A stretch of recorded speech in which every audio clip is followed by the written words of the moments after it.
आणि ज्यांनी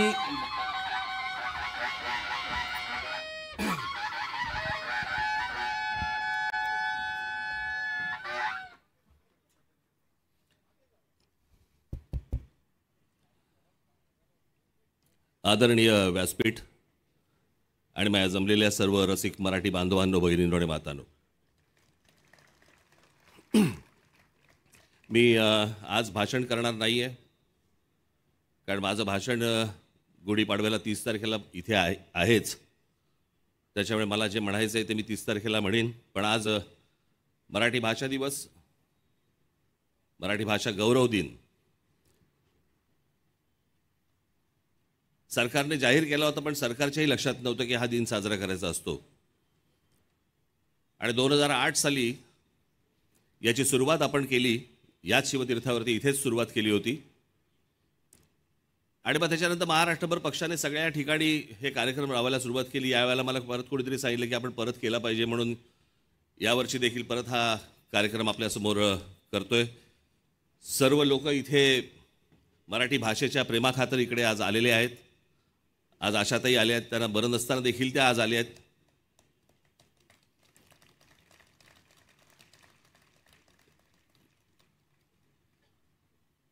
इतर सर्व माझे पत्रकार मित्र, इतर सर्वच जे तुम्हाला आता काही नावं सांगायची गरज नाही, सगळ्यांना माहिती आहेत. पण यातला सगळ्यात महत्त्वाचं खास करून मी एक गोष्ट तुम्हाला आपल्याला निश्चित सांगेन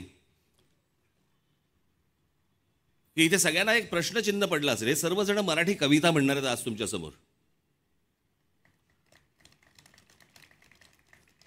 आणि तुम्हाला सगळ्यांना प्रश्न पडला असेल की जावेद अख्तर साहेब काय करणार आहेत. मी तुम्हाला मुद्दामून सांगतो, मी त्यांना बोलवण्याचं सगळ्यात महत्त्वाचं कारण ते म्हणजे भाषा, मातृभाषा, राज्यभाषा आणि भाषा या विषयावरचं मी त्यांचं एक भाषण एकदा त्यांचं ऐकलं होतं. आणि आपली भाषा टिकवण्यासाठी म्हणून ही भाषा किती महत्त्वाची असते, ही भाषा कशी टिकवली पाहिजे, कशा प्रकारे टिकवली पाहिजे, यावरचं एक भाषण मी त्यांचं ऐकलं होतं. आणि मी जावेद साहेबांना विनंती केली की म्हटलं, सोनारांनी कान टोचावे लागतात. आमच्याकडे ॲटनबरोनी दाखवल्यानंतरच आम्हाला गांधी कळलं, नाही तर आम्हाला महात्मा गांधी माहितीच नव्हते. आम्हाला माहिती होते, पण या सगळ्या याच्यामध्ये बाहेरून कोणीतरी दुसऱ्या माणसाने येऊन जर आपले समजा कान टोचले तर ते जास्ती लक्षात राहतं. आणि ही मराठी भाषा, ही अभिजात भाषा, ही कशा प्रकारे टिकवली पाहिजे, मराठी माणसं, मराठी साहित्यिक, मराठी प्रेमी सगळे अनेक जण सांगत आले, परंतु एक बाहेरचा माणूस येऊन, बाहेरच्या दुसरी भाषा बोलणारा एक माणूस येऊन आपल्याला सांगतो, आणि तो ही जावेद अख्तर साहेबांसारखा माणूस. मला असं वाटतं की त्यांनी येऊन ही गोष्ट आपल्याला आज ते सांगणार आहेत. आणि ती सगळ्यात महत्त्वाची गोष्ट आहे. आशाताईंचा मला फोन आला, मला म्हणाल्या, फार सुंदर वाक्य बोलल्या त्या, सहज बोलता बोलता मला म्हणाल्या की इतक्या मोठ्या राज, मला तुम्ही इतकं अडचणीत टाकलंय की इतक्या मोठ्या बागेतून एखादं फूल कसं वेचायचं, कसं निवडायचं. मला इतक्या कविता माहिती आहेत, इतकी गाणी गायली आहेत मी आजपर्यंत, की याच्यानंतर म्हणे मी एखादी कविता कशी काय म्हणायची, काय करायचं. म्हटलं तुम्ही तिथे या तर. आज इथे अनेक जण, जसे अभिजात जोशी जसे आज इथे मराठी प्रेमासाठी म्हणून आज अमेरिकेतनं आलेत, ते सोनालीजी इथे आल्या आहेत, त्या हैदराबादमध्ये होत्या, त्या आज तिथून तिथे आल्या आहेत त्यांचं काम असताना. अनेक लोक या फक्त मराठीच्या प्रेमाखातर इकडे आलेत. आणि आपले संपादक आहेत इथे, विजय दर्डा साहेब आहेत, त्याच्यानंतर तुमचे राजू खांडेकर आहेत, पराग करंदीकर साहेब आहेत,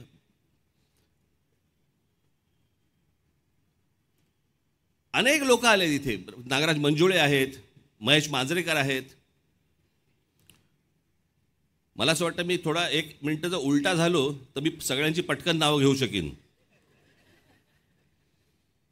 पण ही सगळीच मंडळी एका मराठी भाषेच्या प्रेमाखातर आज इकडे आलेली आहेत. कोणाचं नाव राहिलं असेल तर मला माफ करा. मी अगदी थोडक्यात आटपणार आहे, कारण वेळेचं बंधन आहे. प्रत्येकाला कविता म्हणायची आहे, प्रत्येकाला सांगायचं. आशुतोष गोवारीकर इकडे आलेत, त्यांच्या मुलाचं लग्न आहे. सगळं त्या लग्नामध्ये ते अडकलेले आहेत. पण ते मराठी भाषा या गोष्टीसाठी आधी लगीन कोंडाण्याचं मग रायबाचं, तर त्याच्यामुळे ते त्याच्यानंतर ते कामाला लागतील. ही भाषा टिकवणं, या भाषेसाठी आजपर्यंत पक्ष म्हणून मी, माझे सर्व सहकारी अनेक याच्यासाठी आंदोलनं झाली, अनेक गोष्टी आपण टिकवत आल्या, केल्याही अनेक गोष्टी. ते अर्थात त्या काही गोष्टी सांगायचं हे व्यासपीठ नव्हे, पण भाषा ही खूप महत्त्वाची आहे, कविता ही खूप महत्त्वाची आहे.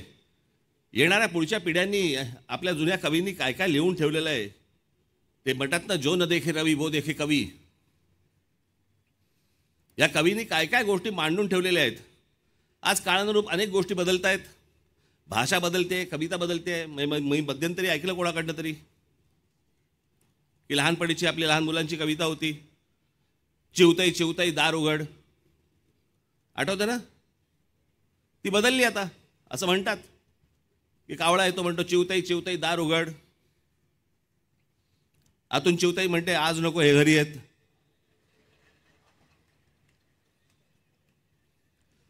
कविता बदलली आता, काय करणार त्याला आपण. आत्ताच्या काळातली चिवताई आहे ती. त्याच्यामुळे या सगळ्या कविता बदलत आल्या, परंतु जे जुन्या आपल्या सगळ्या कवींनी जे लिहून ठेवलं आहे हे खूप महत्त्वाचं आहे.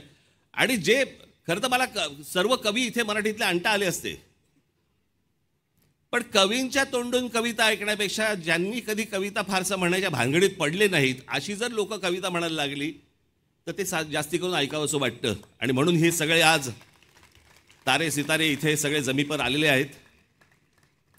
मी सर्वांचे मनापासून मी आभार मानतो की आज आपण सगळेजण इकडे आलात.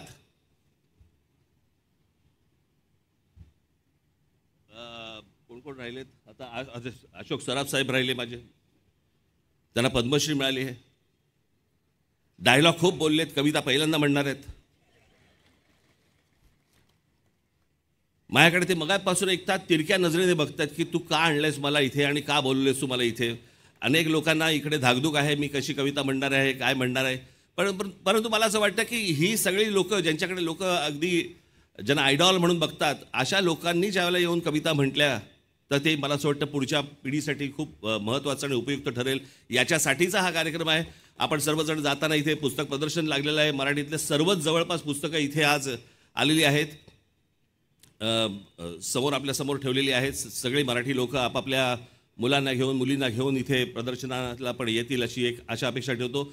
आज या सर्व कार्यक्रमाला आपण सर्वजण आलात, आपण त्याबद्दल मी आपल्या सर्वांचे मी आभार मानतो. इथे सर्व जे माझे सहकारी आहेत त्यांचेही आभार मानतो की त्यांनी जे अहोरात्र कष्ट घेऊन या सगळ्या गोष्टी उभ्या केल्या, त्यांचेही आभार. धन्यवाद. जय हिंद, जय महाराष्ट्र.